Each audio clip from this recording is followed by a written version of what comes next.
thank you all for, sorry for showing up a couple minutes late. Thank you all for being here at a really hot day.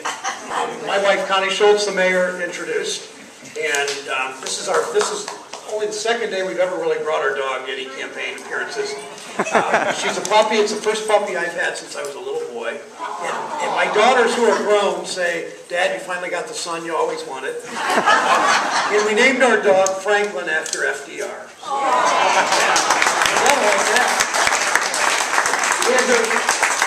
One other thing, the dog's 10 months old. And the mother, get this, was a 45-pound husky lab. And the the father was a 14-pound Shih Tzu.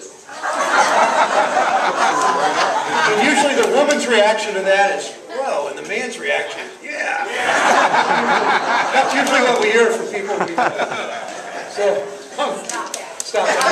Enough about the dog. Thank you very much for getting together from 6, 7, 8 counties. I appreciate the petitioners from like 15 counties.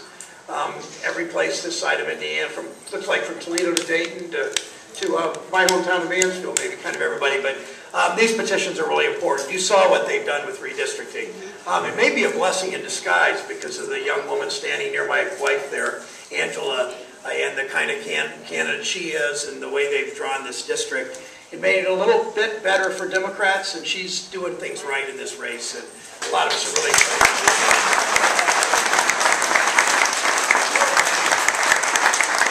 I want to say something else about her in a moment, but I first want to talk about something very serious but very good ultimately that just happened. We just passed the transportation bill, and that's important to put a lot of people back to work. It's something Republicans have blocked month after month after month. The Senate passed it bipartisanly almost 4 months ago. The Tea Party people in the House think transportation should be a state issue, not a federal issue. I don't know how Dwight Eisenhower would have done the interstate highway system with that way of thinking, but that was Republicans back then. These are Republicans now. But in that bill was something I've worked on for 5 years. Many of you know the story of Joy and John Betts and their son David. David was a baseball player in the Bluffton baseball team and was going to Florida for spring training, as you know, 2007. And the bus crashed at a badly designed sort of interchange in Atlanta, where a number of young men were in the couple that was driving, the man and his wife died, and a number of young men were injured and died, and David Betts was one of them. And I've been working with Joy and John for 5 years on legislation to make sure that these motor coaches were safer. And they know how to do them. The motor coaches, just to save money, had not built safer buses. And finally, after 5 years of fighting against the bus manufacturers and some of the motor coach operators, we were able to get this legislation passed as part of the transportation bill so that motor coaches will be much safer. There'll be seat belts. The windows are stronger. The anti-crush roof now, the uprights are stronger, but the operators will be better trained. So John and Joy Betts, in the face of tragedy, devoted a big part of their lives the last 5 years to making sure this wouldn't happen to other families. It was our legislation that I wrote with the Republican senator from Texas that finally was enacted as part of this bill. The president was going to sign it today, I believe. I'm sure he has by now, that will finally make for safer buses. So I bet you all know that.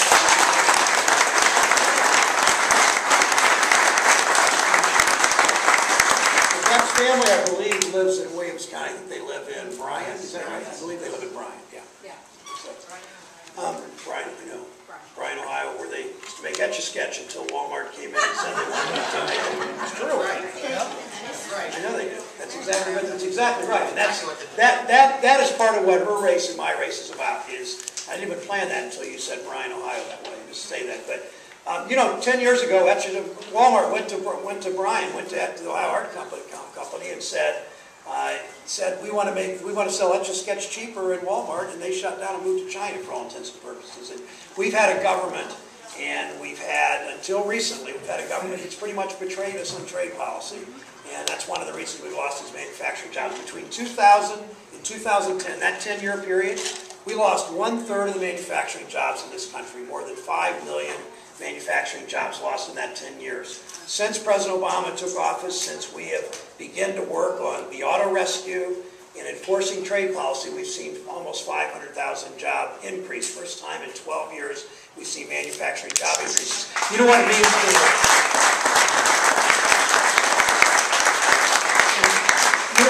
to the people that go to this union hall. You know what that means in Defiance, the auto industry. Connie until recently drove a 6-year-old Pontiac Vibe, and we just traded in and bought a 2012 Chevy Cruze, where the engine is made in Defiance, Ohio.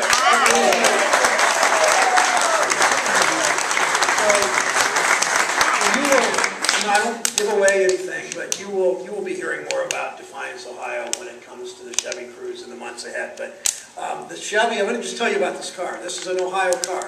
And this car likely would not have been built if the President and the Democrats in the Senate and the House did what we did. If we had followed what Mitt Romney wanted to do, if we had followed what my opponent wanted to do, these 800,000 jobs in Ohio that are connected to auto, you can be sure a lot of them wouldn't be here today, and a whole lot of them at the Defiance GM plant wouldn't have been here. And here's what this car is. The engine comes from Defiance, the transmission comes from Toledo, the sound system comes from Springboro, Ohio, the parts are stamped in Parma, Ohio, the aluminum comes from Cleveland, Ohio, the steel comes from Middletown, Ohio, the seats come from Warren, Ohio, and it's all put together by 5,000 auto workers in Youngstown, Ohio. And that we simply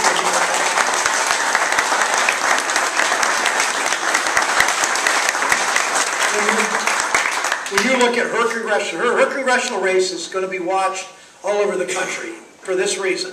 It's a 50-50 district. You got an incumbent it's been there a long time, that has plenty of money. But you also, well, too long. Thank you for that. We already knew that, but it's okay. Keep saying it. But she's going to be talking about this auto rescue and the voters in this part of, and really in the whole state. I mean, the auto industry you think of is sort of Defiance, Toledo, Wood County, Lorain, Cleveland, Akron, Youngstown. But it's really the whole state that's the auto industry. And Ohio is the third leading manufacturing state in the country. Only California and Texas make more than we do.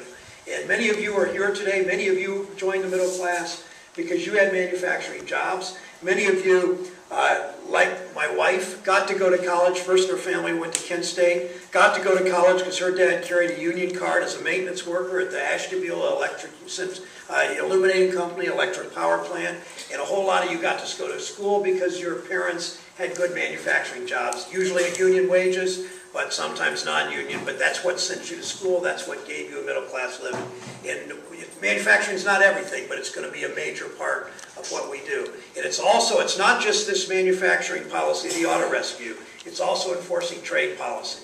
The President of the United States, the International Trade Commission, where I testified and am very involved, they changed the rules on China trade, enforced rules, and there's a new steel plant in Youngstown as a result. There are more tires built in Findlay, Ohio because we enforce trade rules. There's more steel made in Cleveland because we enforce trade rules. There's more paper manufactured in Southern Ohio because we're enforcing these trade rules.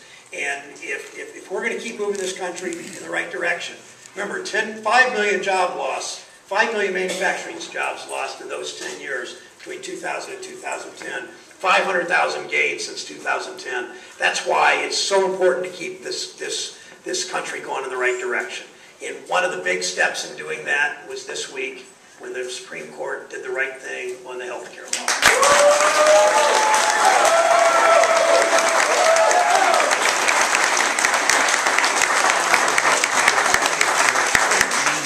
This is really personal to a whole lot of people. Let me tell you, there's a woman in Port Clinton whom I know, not too far from here, east of here, a little bit north, and she's had lupus her whole life, and she was never able to get health insurance. She's self-employed. She makes an adequate living. She's not rich, but she does okay. She can never buy health insurance. Because of this health care law, there's something called the high-risk pool. People that couldn't get insurance now get some help from the government so they can buy insurance. About a month after this law started to go into effect in 2011, I was at a town hall meeting in Toledo. She stood up and she held up her health care card. She said, it's the first time in my whole life I've ever had health care, and that's because of what the House House, the Senate, and the President of the United States did.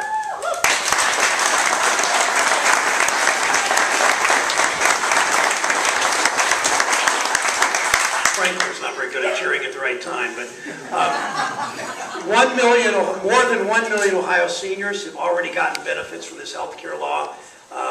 They've gotten health care screenings, preventive care, mammograms, prostate screenings. More than 1 million Ohio seniors with no copay and deductible, so it was affordable. Tens of thousands of Ohio 22 and 3 and 4 and 5-year-olds are now on their parents' health care plan. You know about that. Some of you in this crowd are either on your parents' plan or you have kids that are. A number of families in Ohio that have children who are asthmatic or diabetic who would get thrown off their insurance before because of pre-existing condition. Now the insurance companies can't do that, so they have insurance. All of those things are because of this law. And the last thing I want to mention about this new law is something nobody much knows about. There's a little provision in the health care law that the insurance companies now have to spend, they have to spend at least 80 cents of your premium dollar on health care. In other words, no more than 20 cents on the dollar can they spend with executive salaries, profits, marketing, all that. So in August, for the first time, for those companies that did not spend 80 cents on the dollar on health insurance, if you have one of those insurance policies, and almost certainly some of you do in this crowd, you will get a check back from your insurance companies for the amount under 80 cents on the dollar that they spent on your care. So those checks will be mailed out in August, and millions of Americans will get checks from their insurance companies because of this law. So that's another thing.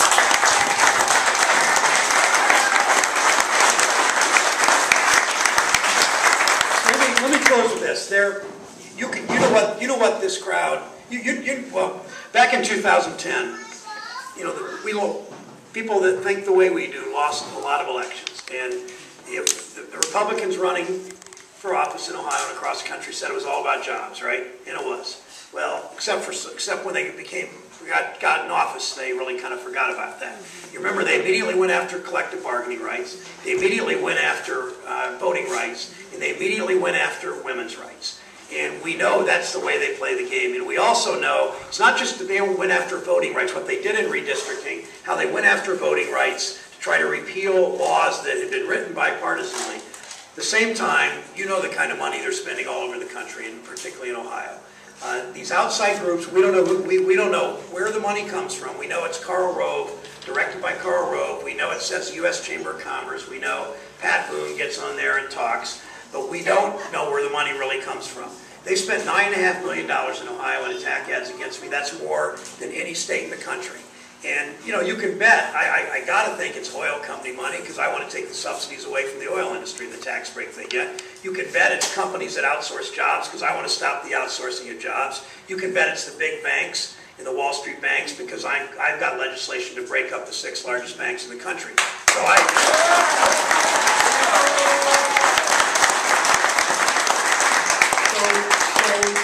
that's why I need you in this election, as Angela does. They're going to outspend us. I mean, they spend $9.5 million.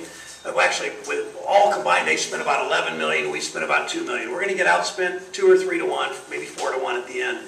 But we win because we're better organized. We win because we do better social media. We win because of you, because of your activism. And I saw what so many of you did on issue 2 last year. Nobody thought we would win by 22 points. Nobody, even those of us, on the right side, never thought we'd win by 22 points. It was the first time in American history when a collective bargaining issue, one of our most fundamental rights, the right to organize and bargain collectively, the first time ever in our history, in the history of the country, where collective bargaining was on a statewide ballot, and we won in Ohio, showing what we're made of by 22 points. Think about that, how big a deal that was. And we know how to fight back, and that's why I'm confident this year for President Obama and for me. And here's what I'm asking you to do, in addition to all the organizational things you do as activists, Democrats, as people who care about changing this country. I want you to do one other thing for me. I want each of you to just, in the next few days, think about 5 people you know. Might be somebody from your church, it might be somebody from school, it might be a family member, it might be somebody in your neighborhood. Think about 5 people you know who don't care much about politics, who don't think much about this, who might be undecided about these elections. and make them your project for the next 4 months. Just think about 5 people and make them your project. Talk to them, send them an email, drop them a note, call them on the phone, make them your project, and make sure they vote for Barack Obama, make sure they vote for me, make sure they vote for Angela. Just 5 people.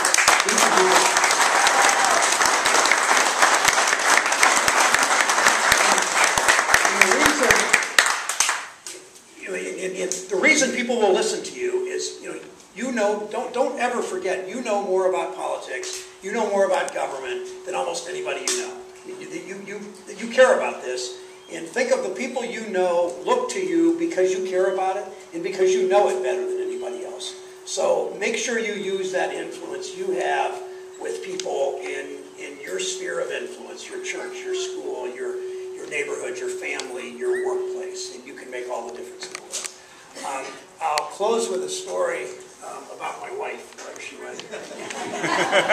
we were in a Democrat. This is a true story. Connie, as the mayor said, is Pulitzer Prize winner. She's a really good writer. She's also very fast on her feet, and she thinks quickly on her feet. We were one day at a Democratic event, and it was about half the size of this pavilion, and there were no chairs or no benches or no tables. Everybody was standing. And there were 4 or 5 senators there. We were thanking a bunch of people that had been helpful to us. And we each took the microphone and spoke for just 2 or 3 minutes thanking people. And Connie was up close to somebody, standing next to somebody she'd never seen before. And this guy, obviously not knowing who Connie was, when I started to speak, he turns to Connie and he says, I can't stand that guy's voice. Connie said, really? And he said, yeah, when that guy speaks, man, it's like fingernails on a blackboard. I can't stand listening to him. Connie said, I kind of like his voice. The guy said, do you like that guy's voice? And she said, yeah. He said, you know when I really like it? And he said, when? She goes like this, he leans. He said, I really like it when he wakes me up in the middle of the night and says, I love you, baby.